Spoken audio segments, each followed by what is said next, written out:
many people, not just in Kenya, in the world, do not read even some of these things.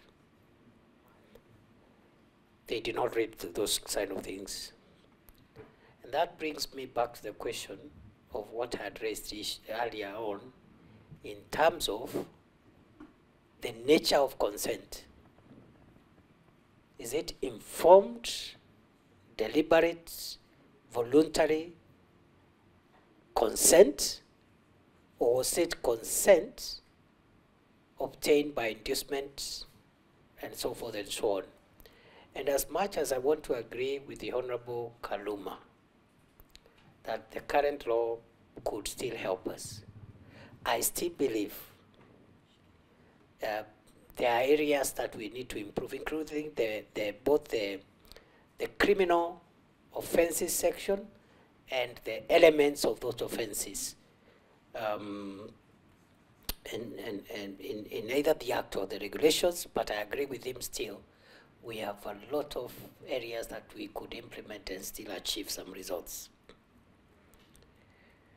What also intrigues me in that consent, the details of that consent form that was signed by our people, was the deliberate exclusion of the jurisdiction of the laws of Kenya on our citizens, which on a matter like this, it should not have happened. That would have been something that should not have been allowed by the authorities, by government, because data, especially data in the manner in which it was harvested here,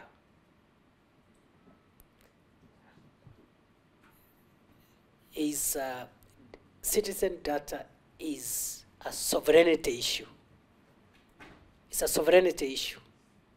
So that exclusion of the applicability of the laws of Kenya, for me, appeared to be offensive in that consent form.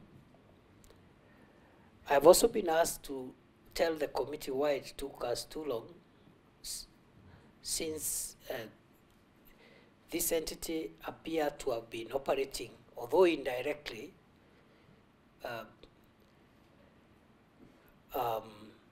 for 2-3 years. And the answer is simple. As security managers, it is not in our space to lord over private or business interactions of people. And I said that last time I appeared before the plenary of the National Assembly. That is my view. That's what I believe in. Our work is to provide the policy context in which business and private matters operate.